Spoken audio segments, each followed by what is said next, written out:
उपनिषदों में ऋषियों ने मन की 7 अवस्थाएं बताई हैं। वेद और उपनिषद आध्यात्मिक शास्त्र हैं, तो मन को अध्यात्म में चेतना, प्राण शक्ति जैसे शब्दों से परिभाषित किया जाता है।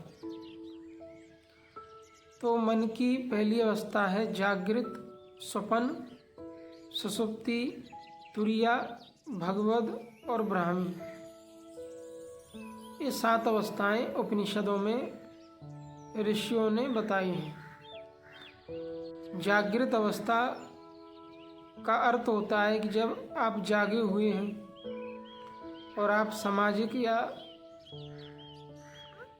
अपने दैन कार्य कर रहे हैं, और स्वप्न अवस्था का अर्थ होता है जब आप सो जाते हैं और रात्रि को स्वप्न देखते हैं। आप शरीर से सोए हुए हैं लेकिन मन से आप स्वप्न देख रहे हैं। स्वप्नों में जो आपका ऊर्जा शरीर है वो घूम रहा होता है। तो स्वप्न किसी भी प्रकार के आ सकते हैं, कुस्वप्न भी होते हैं। ये 2 अवस्थाओं पर पूरा संसार और संसार के लोग जीवन को जीते हैं, 2 डायमेंशन में। सो गए और जागृत अवस्था में वो संसार के काम करते हैं। तीसरी अवस्था सुषुप्ति है, जो ध्यान से प्राप्त होती है, जो योगजन्य है। इस अवस्था में शरीर हमारा जागा हुआ है, आंखें खुली हैं, लेकिन अंदर मन सुषुप्त है, सोया हुआ है, संकल्प विकल्प रहित है, शून्य है। इस अवस्था में पहुंचने पर साधक को परम शांति का अनुभव होता है। और सुषुप्ति अवस्था में जब साधक निरंतर बने रहता है तो एक अवस्था और आती है जिसे कहते हैं तुरीया। तुरीया या तुरीय का वो अवस्था है जब मन से तीनों गुणों का विलीनीकरण हो जाता है, नाश हो जाता है। अब तीनों गुण है ही नहीं तो विषय, वासना, राग, द्वेष का चिंतन कैसे हो। तो इस अवस्था में साधक और साधक के मन में संसार और संसार से संबंधित कोई चिंतन नहीं होते। तुरीया अवस्था से भी ऊपर एक अवस्था है जिसे कहते हैं भगवत अवस्था। अब साधक का मन भगवत भाव में विभोर है और उसी भाव में जब वो निरंतर लीन रहता है तो लीन रहते रहते एक अवस्था आती है जब पूर्ण रूप से मन उसी अवस्था में विलीन हो जाता है। उसी को कहते हैं ब्राह्मी अवस्था। इस अवस्था में पहुंच के ऋषियों ने कहा सोहम तत्वमसि, कि मैं वही हूँ।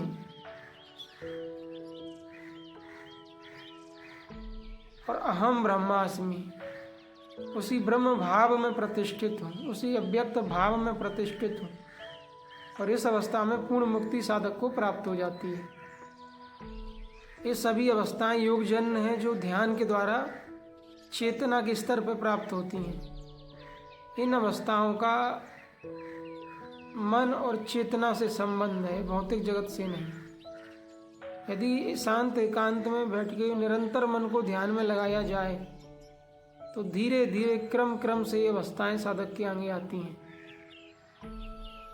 स्वप्न अवस्था में सपना सत्य लगता है, लेकिन जागने पर वो सपना काल्पनिक और असत प्रतीत होता है। वैसे ही सुषुप्ति अवस्था में ये संसार असत, नाशवान और जैसे है ही नहीं, मिथ्या प्रतीत होता है, क्योंकि संसार का अनुभव जागृत और स्वप्न अवस्था में होता है। योगी सुषुप्ति अवस्था में जब पहुंच जाता है तो संसार की वस्तुएं, पदार्थ, जगत, भौतिकतावाद का कोई अनुभव नहीं। सुषुप्ति अवस्था में शांति रहती है। सुषुप्ति अवस्था में चित्त शून्य रहता है, संकल्प विकल्प से रहित होता है, भावना, विचार, चिंतनों से रहित होता है। उस अवस्था में संसार और संसार की बाहरी तत्वों की अनुभूति नहीं होती, इसलिए माया सुषुप्ति में नहीं होती। लेकिन सुषुप्ति अवस्था से में निरंतर बने रहने के लिए आगे की अवस्था है। तो इस प्रकार से निरंतर योग अभ्यास करते करते तत्व प्रत्येकता ध्यानम, ध्यान का अभ्यास करते करते ये अवस्थाओं को पाने का विधान है। और ब्राह्मी अवस्था में ये संसार, ये जमीन, मिट्टी, मकान, कंचन, कामिनी का कोई अनुभूति नहीं होती। योगी का मन समभाव में स्थित हो जाता है और वो योगी अपने स्वरूप में स्थित हो जाता है। इस अवस्था की प्राप्ति के लिए साधक को निरंतर साधना करनी होती है। ध्यान में बैठना होता है, ध्यान का अभ्यास करना होता है। निरंतर अभ्यास करते करते क्रम क्रम से ये अवस्था आती है। साधना को करने के लिए साधना का जो पूरा ज्ञान है, जो पूरा प्रोसेस है, वो योग दर्शन में है। योग दर्शन हिंदी भाषा में उपलब्ध है, उसको अध्ययन करो, पढ़ो और साधना को करो और अपनी मुक्ति और अपने मोक्ष के लिए जतन करो। पूरी अध्यात्म की प्रक्रिया मुक्ति पाने के लिए है। जो लोग बाहरी चीज़ों में उलझ गए, कोई ईंटा, कोई पतरा, कोई कंचन, कामनी, तो वो इस अवस्था तक पहुंच नहीं पाते। लोग उलझ क्यों गए? संस्कारों के कारण। जिसकी वृत्ति में जो है वो कर रहा है। किसी का कंस्ट्रक्शन का संस्कार आ गया, वो रात दिन कंस्ट्रक्शन कर रहा है। किसी का भोग का संस्कार आ गया, वो साधना छोड़ के इंद्रिय भोग में चला गया। किसी का मरने का संस्कार आ गया, किसी को गोली मार दिया। तो ये संस्कार बड़े खतरनाक हैं और ऋषि महर्षि पतंजल कहते हैं कि इन सारे संस्कारों को ध्यान के द्वारा नष्ट कर देना चाहिए। ध्यान करोगे तो ये संस्कारों का नाश हो जाएगा, मोक्ष मिल जाएगा। ध्यान नहीं करोगे तो ये जो अनंत काल के संस्कार हैं, जो चित्त में संस्कार होते हैं, वो साधक से वो काम करा लेते हैं जो धर्म विरुद्ध है। इसलिए अपने मन से सावधान रहना है। अपने मन की वृत्तियों से, भावनाओं से, इमोशन, थॉट्स से सावधान रह करके निरंतर मन को ध्यान में लगा के विलीन कर देना है। और मन जब विलीन हो जाता है तो आप मुक्त हो, आपको आत्मज्ञान हो गया, मोक्ष मिल गया, मुक्ति मिल गई। अब जो शब्द दे लो उसे, परमात्मा की प्राप्ति कह लो, मुक्ति कह लो, मोक्ष कह लो, आत्मज्ञान कह लो। तो चित्त में वाइब्रेशन संस्कारों के कारण हो रहा है। सारे संस्कार ध्यान से जब नष्ट हो जाते हैं तो चित्त प्रशांत प्रवाहित हो जाता है। जितात्मना प्रशांतस्य परमात्मा समाहिता। चित्त की जो दशा है वो निर्मल और पावन हो जाती है।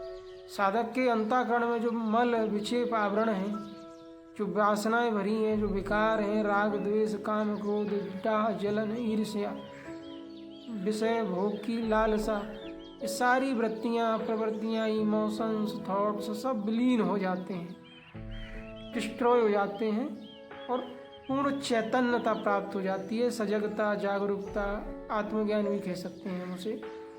यही मुक्ति की अवस्था है। यहाँ साधक पूर्ण रूप से मुक्त है।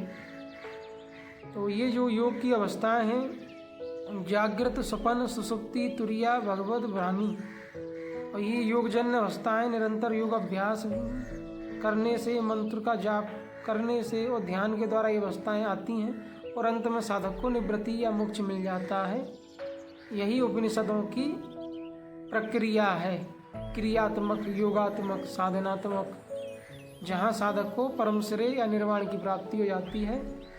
अब इसके लिए साधना को करना है। ओम का जप करें, ध्यान करें, साधना में सहायक हो उतना भोजन लें। योगी को कम भोजन करना चाहिए, सजग ध्यान में बैठना चाहिए और अपने चित्त का निरोध और विलय करके अपने स्वरूप को प्राप्त कर संसार सागर से तर जाना चाहिए, भव सागर से मुक्त होना चाहिए।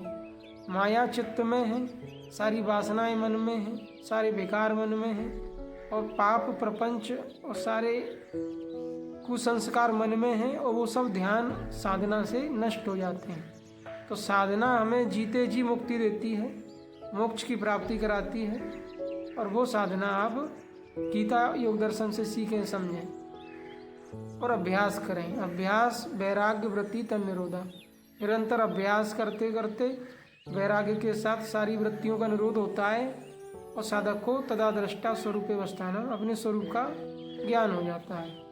ओम श्री परमात्मने नमः।